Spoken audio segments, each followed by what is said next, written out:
Bank of Canada sticking fast on interest rates. What does this mean for the housing market? Let's get more from a guy who spent many decades in housing, Barry Fenton, President and CEO of Lanterra Development. Barry, thanks very much for coming on the show. Thank you. And by the way, I'm still in the game, so that's a good sign. That's Thanks right. for having me. So you're a condo king, a condo prince. Start off with the condo market, if you can generalize. What do borrowing costs staying where they are mean for condo sales?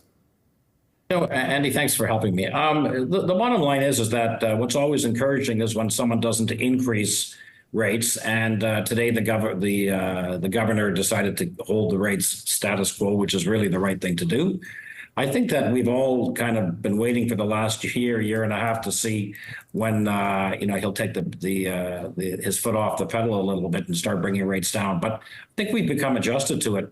And my big concern isn't today. My big concern is in about a year when the market just throttles forward because there's a pent-up demand. There's lots of liquidity in banks where people aren't spending money now in things like housing because they are sensitive to the interest rate component. So I just think the market is going to be on fire. And I just hope that he doesn't, look back and say, oh, now what do I do? Because housing's up 30% over the next year and a half.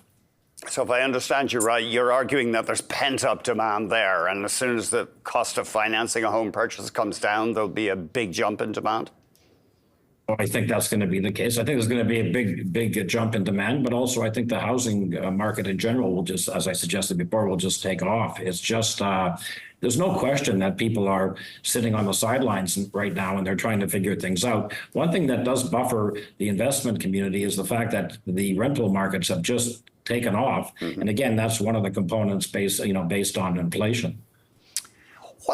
On this rental thing, because it's almost a human tragedy the way people are being sucked dry by rent, people on modest incomes.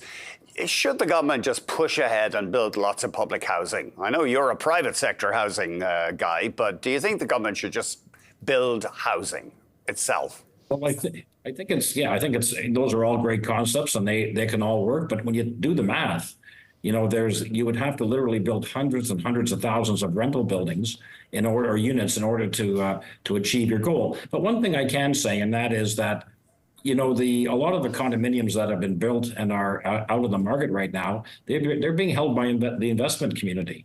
And investment community needs to pay mortgages, so they're dealing with the rental aspect of things. So we really do have a lot more rental inventory in the market than one really actually thinks we do. We've a lot more rental. You mean the shortage is not as bad as you hear? That's correct, Andy. I think that the shortage is not as bad. And I think that, people look at the fact of, are they better to pay rent versus paying, owning a condominium or a house and paying, taking on the responsibilities. But one thing I can say is that in the average marketplace in Toronto, the rental rates have not skyrocketed. And, people are protected from the housing side for rental. They have gone up a fair bit, Barry. I know. What are people paying? Almost $3,000 for apartments. Well, but I'm suggesting the higher end product or the product that's subjectively downtown Toronto may be going up. That's correct. But I think that if you're selective in where you want to rent and where you can rent, mm-hmm. I think that the increases have not been substantial. You have to pick the game you want to play. What about the typical condo in a market like Toronto? Is it suitable for renting? Oh, for sure. Actually, the buildings that we're building today are way more attractive and suitable to an end renter than we saw 10, 15 years ago. We provide so much more in common elements. We provide so much more in locations. We provide so much more in the standard of the unit that someone is renting out. And the truth of it is that 700 square feet today, the way we're building it now, is substantially more conducive to really good use of space than it would have been 15 years ago.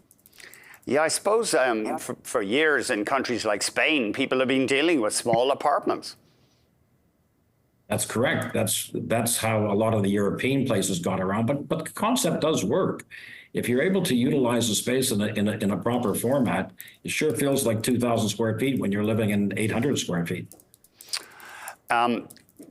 What's going to be next for the condo market itself? Do we have too much supply in big Canadian cities? Because obviously these projects take years to plan, get permission for, and build. You know, I've spent the last few days down in the Miami area, and I had some meetings with some interesting people, one of which created Wynwood in the meatpacking district in New York. And when you drive around Miami now and you see what they've created, and the fact that they've created great designs, lots of inventory for people to buy and rent, it works. I mean, it absolutely works. So I think that our marketplace, especially in Toronto, has so much more substantial growth to go. We've created an understanding of ownership in owning condominiums versus, for example, low-rise housing or semis at in Midtown Toronto. So I think we have a long ways to go. And I'm not saying it because I'm in the business and I've sold 22,000 units. That's not why I'm saying it. I think that the model works. But I think that as a purchaser, you have to be selective and you have to make sure you're buying from the right person. You're buying what you want, and it's a long-term investment usually. Do you think a lot of foreign money has gone into real estate, residential real estate in Canada? Various governments, of course, have brought in restrictions, the feds, BC, Ontario. Is that a bit of a red herring? Is there a lot of foreign money inflating prices? I think it's very hard for us to track, where money really comes. It's the same thing as trying to track whether you have an investor in a building or not an investor. I can tell you that in our rental buildings downtown, and we have several in our portfolio, we have a lot of foreign students and people that have come in from outside the country to rent from us. So I see a lot of that. And, we can go through the whole discussion if you gave me another half hour about immigration and where we're going to go over the next 10 years, because people do find Canada as one of the top 2-3 countries in the world to live. We offer substantial, great things to people wherever they come from. So I think that you do see investment from the exterior, and you do see a lot of people taking advantage of what we've created in Toronto.